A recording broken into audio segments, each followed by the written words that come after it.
But as you see, we have a whole range of research opportunities for master's students to take advantage of and get a lot of experience and tools that can be useful in students' future career endeavors. And so we're going to go to the next slide. And I just want to give you a little bit of some of the features of the master's program. And so that I'll be talking about first.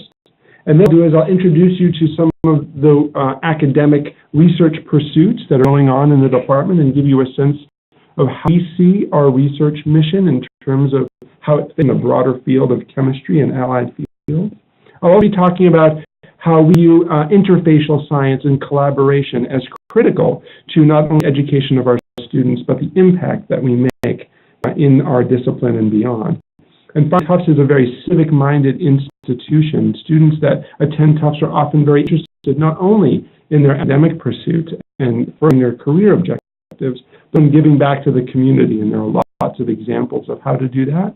And I'll talk about a couple of examples that we in our department to just give you a sense of the sort of things that we value. And then there's some information about the application requirements that those of you interested in, and I hope you all end up applying, you have to complete in the due dates. And our master's programs are incredibly flexible. So we have both PhD and master's programs. The PhD program is rather prescriptive in terms of the types of classes that have to be taken. In contrast, the master's programs are incredibly flexible, give students a time to do that in between 3 and 4 semesters. We actually have several different master's programs. The most popular one is our master's program in chemistry, which is a very broad-based educational approach.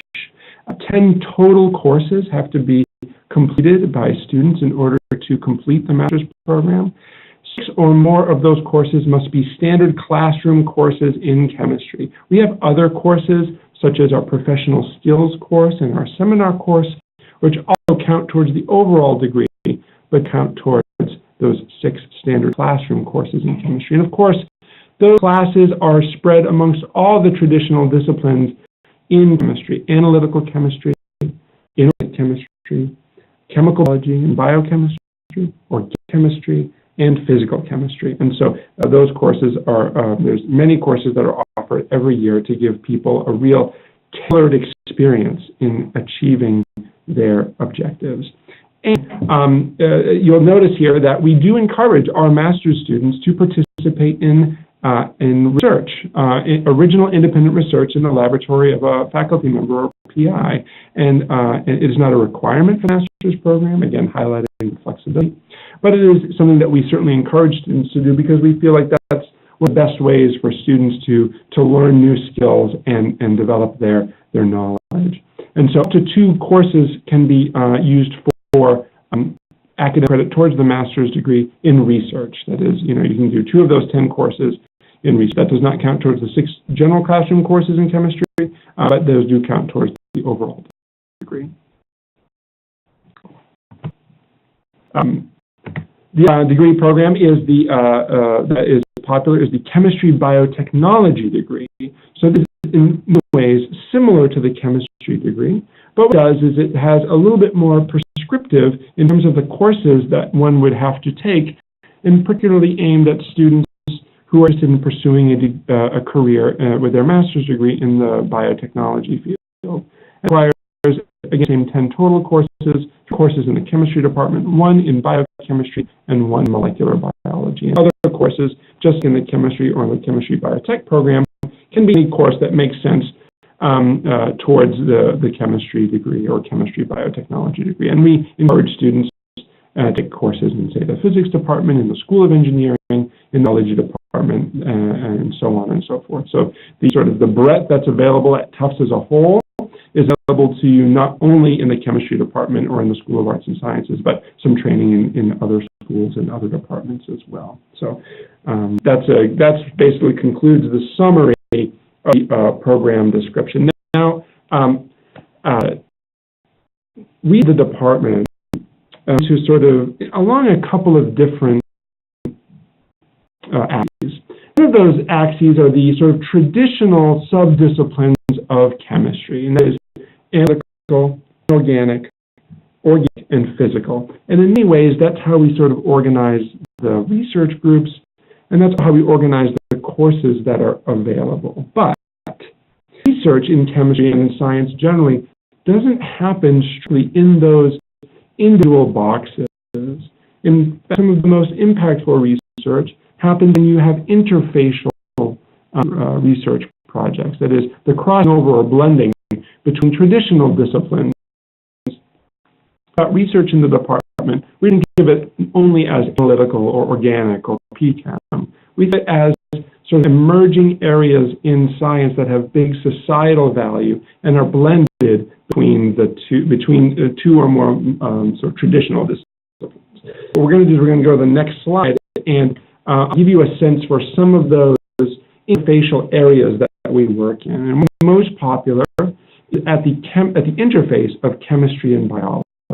And this is both reflected in our chemistry and biotechnology degree, as well as the multitude of research groups in our department that work at this critical interface that has to do primarily with things like human health. And so there are 6 faculty members that are in a variety of traditional disciplines. So see Clay Bennett, Krishna Kumar, Joshua Kritzer, and Rebecca Scheck are all on the left side of your screen, and they are all formed in the organic division of our department. But they work in a variety of interfacial areas, such as peptide drugs, carbohydrate synthesis, and enzyme post-translational modifications that are really critical in this interfacial area in chemistry.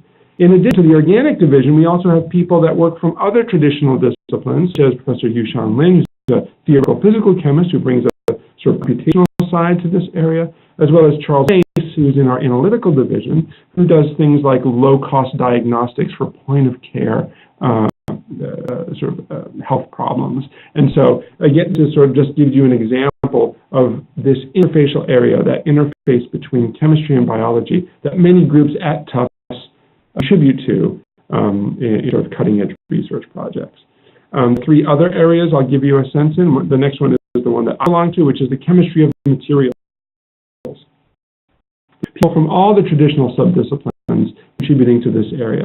So Luke Davis is he's in his first year, so starting a brand new exciting research program in our department in inorganic chemistry. He worked on using that sort of fundamental knowledge to develop new electronic materials, say for printing electronics or for photovoltaic solar cells. I already talked about Charles Mace.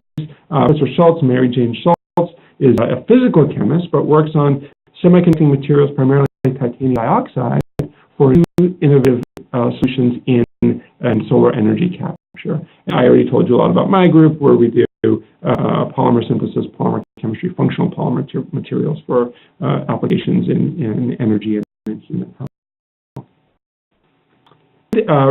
Research area, and this is globally important at Tufts and reflected in our department, is the area of the environmental science and sustainability. And so, in addition to Luke Davis, who is interested in using sustainable transition metals for harnessing their power in say, photovoltaic devices, such as iron, cobalt, copper, those sorts of items, as opposed to the heavier, more expensive and rare elements like iridium and platinum. Robust analytical division, so that's Al Robot and Sam Canaves. Professor Robot works in the area of primarily food chemistry, so using analytical techniques to understand, for example, how climate change can have an impact on the quality and nutritional value of different foods, and he uses a variety of chromatographic techniques in order to determine that. Professor Canaves does what he calls extreme analytical chemistry. So he is involved in the past in sending analytical instruments to the surface of Mars, on the rovers that went up there, as well as in deep sea hydrothermal vents and in the Antarctic. A physical chemist who works using fluorescence spectroscopy in order to answer important questions in environmental science. Last but not least is the area of the chemistry of interfaces and heterogeneous catalysis.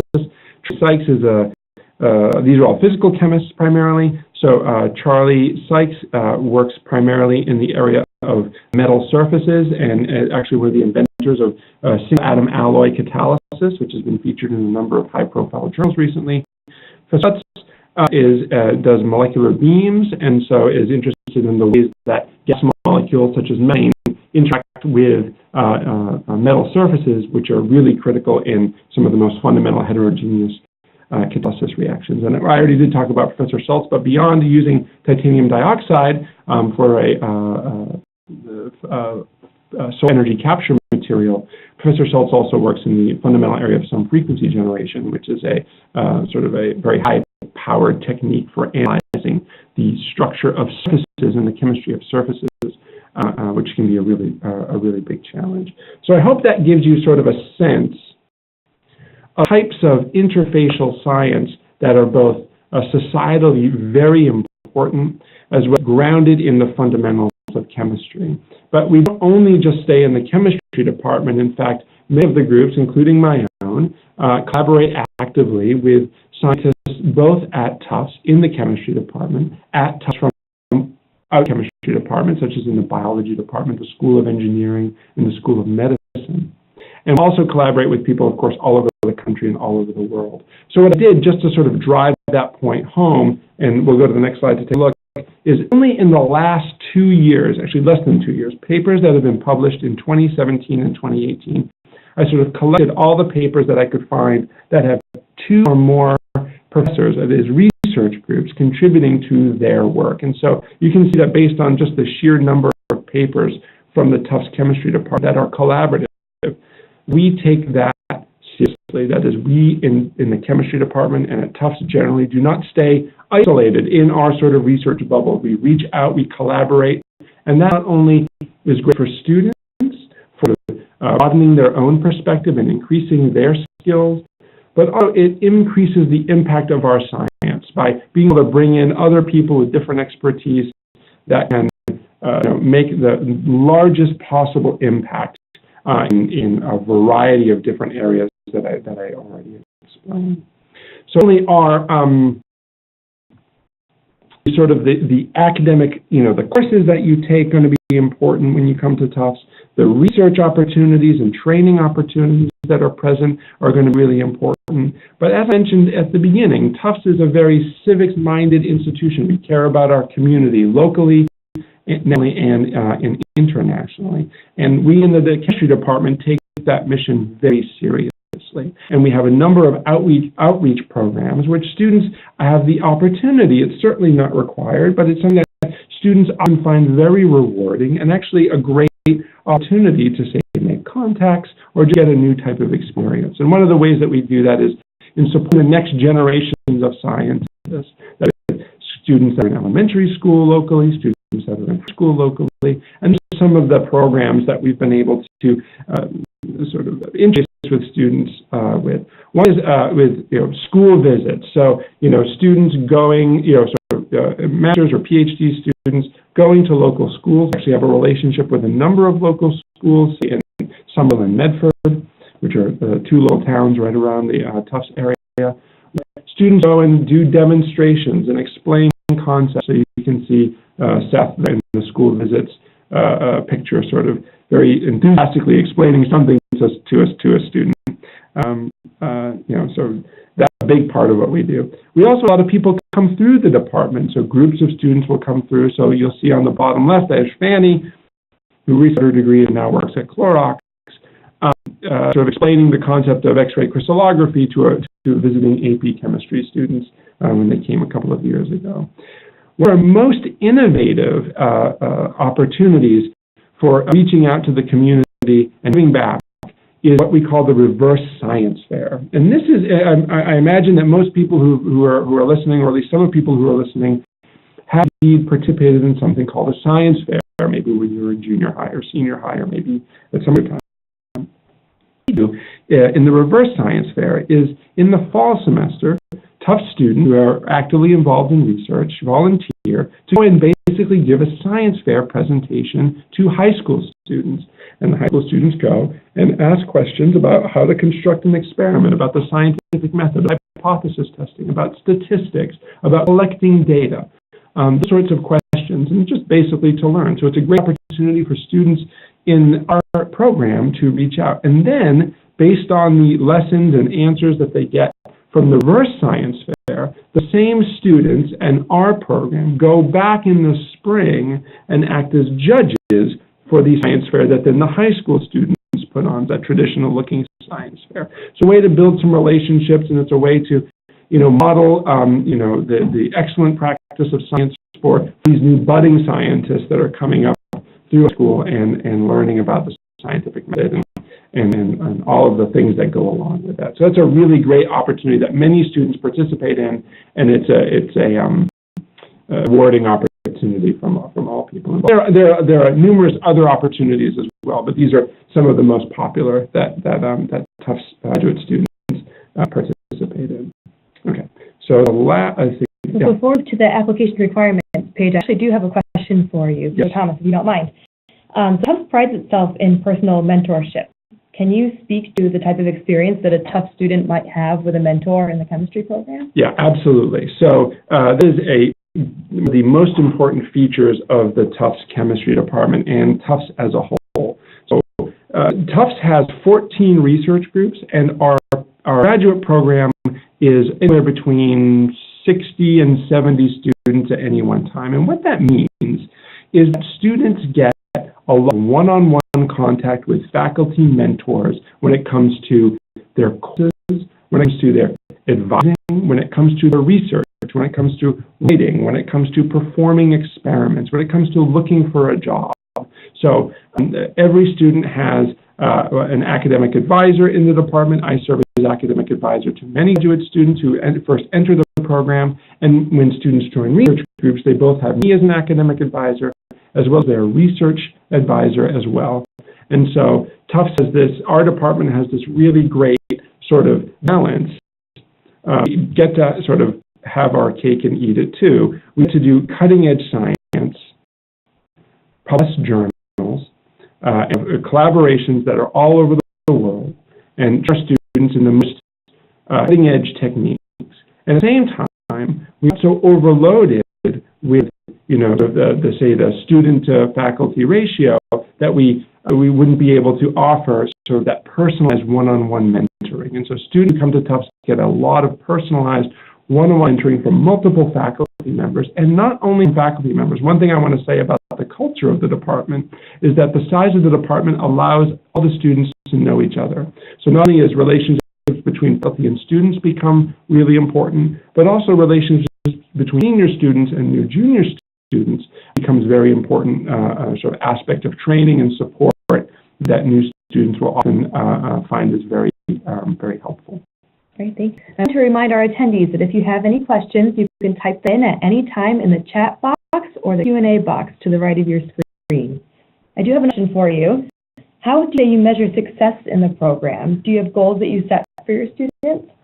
Yep, so exactly. So that's actually an excellent question. So number one marker of success for me is the student meets their career objective at the end of the program. And that is the primary reason why students go to graduate school, is to get additional training and to have their career or their whatever it is they want to do at the end sort of met. And so this is how we do that. And our students go on to the many of the sort of local companies, or if people want to stay local, that's a really great opportunity. There's lots of startups and other companies that are here that hire master's chemists very often.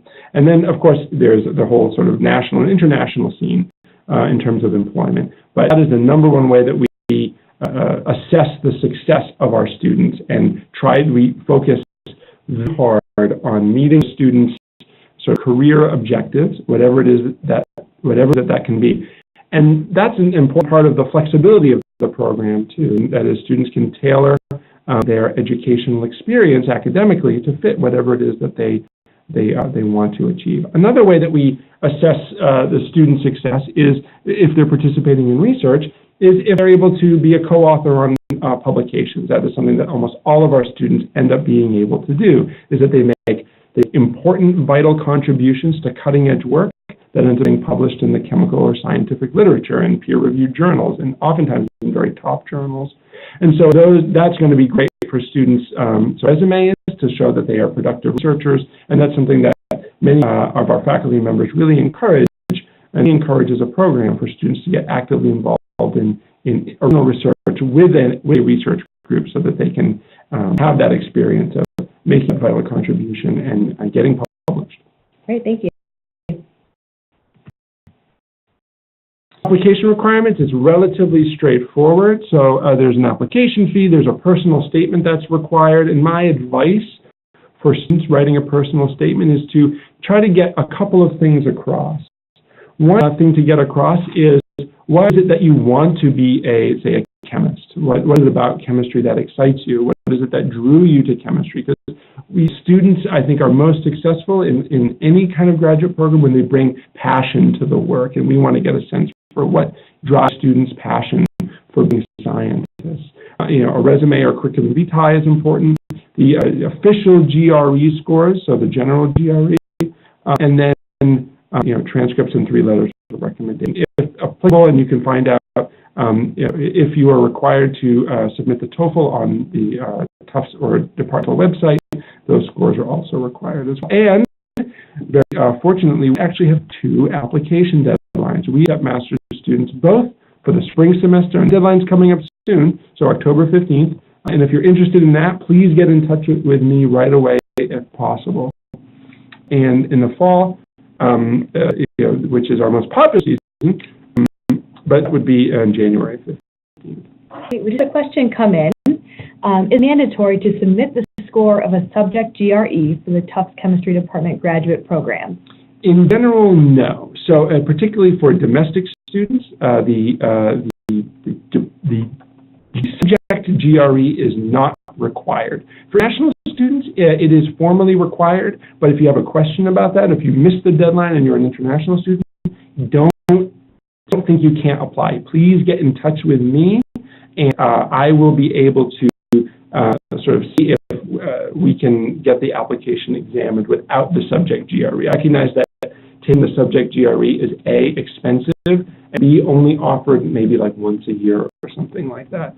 And so the subject GRE is de-emphasized in our assessment of applications. So do not let that stop you from applying.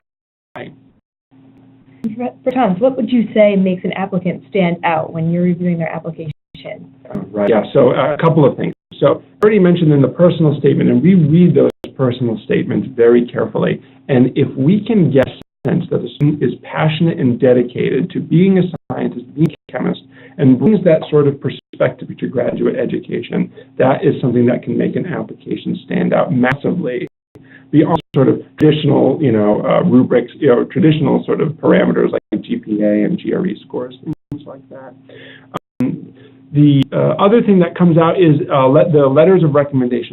So if you have people who know you particularly well, or that you performed research maybe with, that can be very helpful. Now, performing research in the past is certainly not a requirement, particularly for the master's program. In fact, students often will apply and come to our master's program in order to get their first original research experience, so that they are then more competitive later on in order to apply for the PhD program. That's a really important feature, I think, of our master's program, is that we do give students those opportunities to have original research experiences. But that personal statement can really make an application stand out if the applicant can convey a passion that drives them to want to apply.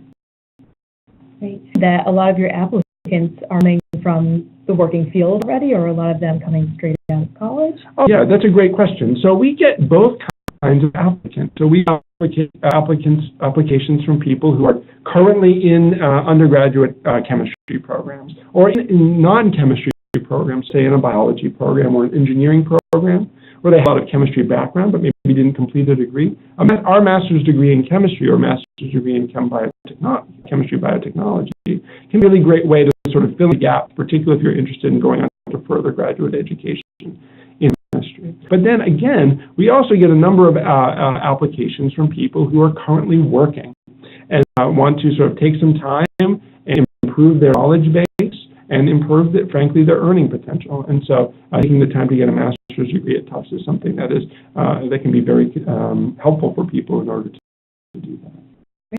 Attendees, we're going to be wrapping up fairly soon, So if you have any last-minute questions, please make sure to type it into the chat box. Question for you, Professor Thomas, is why should somebody apply to chemistry specifically at Tufts University? What makes us special? Yeah, that's a great question. So I'd say that there's a couple of things. One I already mentioned is that we have the ability to both offer fantastic research with some world-renowned chemists in our department, yet we offer, we really value individualized attention to students' performance and students' achievement. And so that's one really important thing. The thing is something I alluded to before, and I'll mention it again, is the culture in our department. Students all know each other. The groups collaborate frequently. I will often find, I'll go into my laboratory and find students from other groups, say, using some of the instruments in our groups. In fact, or borrowing chemicals from our lab. That is, the barriers to students talking to each other from different laboratories is really, really low. And we encourage students to sort of develop those relationships and help students connect with groups that they think can help advance both their research as well as their career objectives. Beyond the sort of the fantastic research and the sort of comprehensive education that you'll get in coursework, that sort of collaborative culture, as well as the importance of individualized mentoring that makes the Tufts program stand out beyond any other. Another question, are there financial aid packages or other ways to help pay for tuition fees? The department does offer tuition scholarships, and so that there are opportunities to get tuition deferred to some degree. And then but in order to, there's more information on the GSAS website about that, or if you have more specific questions, please do not hesitate to reach out to me personally or the graduate school itself, and we can get your specific questions answered. Perfect. All right, another question as well. So it looked like somebody asked, I have a low cumulative GPA for my undergraduate, a higher one for my master's in chemistry. How would you evaluate this profile for graduate admission? We look at applications holistically. So when we evaluate applications, what we do is we sort of, one of the things that we'll look at is a student's trajectory. That is, students sometimes, don't find their passion until a little bit later, or they didn't, find that interest, or they weren't sure what they wanted to do, and then they found something, say it's in chemistry, and then all of a sudden their performance sort of takes off. What we would do in that situation is we would look really carefully, of course, at all the metrics. But in that case, what we'd do is we look carefully at the types of courses that someone took in their graduate program, and also take a very close look at the letters of recommendation from people who knew you from, say, both your graduate time as well as your time in your current program, and see, as the student experience a positive trajectory or positive growth. Are there characteristics of the student, let's say in the research lab or in teaching, that aren't that really excellent but can be reflected in the transcript? Are there reasons? So we'll also look in the personal statement. Maybe there's a really good reason that your cumulative GPA in your bachelor's degree maybe was kind of low. And so you're explaining those sorts of things, putting them in context. We look really carefully at the holistic application, not only say, oh, the GPA is low, so forget it. But if you think there are things that we need to know that you think would put your application in context, and this goes for anybody, please do put that in the personal statement. Read to me and let me know in an email. Like, you're local and you want to come visit, that's something that we can also do. So you can, if you want to come and visit the department, we have people do that all the time, particularly if they're from around here. It's very convenient. We're right in the public transportation. So you want to set up a visit and come explain, who you are and what you've done. That can be really helpful too. Do you suggest that students reach out to the department specifically to ask questions if they have any? Oh, absolutely. So, I am the sort of the number one contact person. So, and I think my email address is in here somewhere. No? Oh, yeah, it is. So you can reach out to me directly. I'll give my email address, and maybe we can type it into the chat. Maybe we can type it into the chat box. It's sam.thomas@tufts, tufts.edu, sam.thomas@tufts.edu. Please do reach out to me personally with questions about the program. If you have questions that aren't about the program or about the graduate school, you can certainly send those to me as well. And if I don't know the answer, I will get you in touch with the person who can find the answer for you.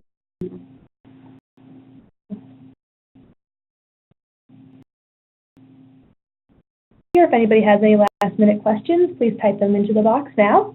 We want to thank everybody for attending this session today. And we want to remind you that we do have a couple of special visit opportunities coming up. We mentioned coming to visit campus. We do offer campus tours through the Office of Graduate Admission, and we're happy to set up a visit with the department specifically. Please, you can go and meet them in person as well with that visit. But we also do have a big open house coming up on November 1st. Check out our website. There's some more details about that there. We encourage you to keep in touch with graduate admissions along your way. All of our contact information is right on this slide here. We're happy to help you with your application, or again, help you get in touch with your specific department or anybody else on campus who might be able to help you answer your questions. Make sure to follow us on social media, both Twitter and Instagram, to keep up to date on everything that's going on campus and application deadlines and all of that stuff as well. So thank you so much again for attending, and hopefully we will see you here soon. Thank you so much, Professor Thomas, for joining us today. Oh, thank you. It was my pleasure. And of course, hope to see you all soon.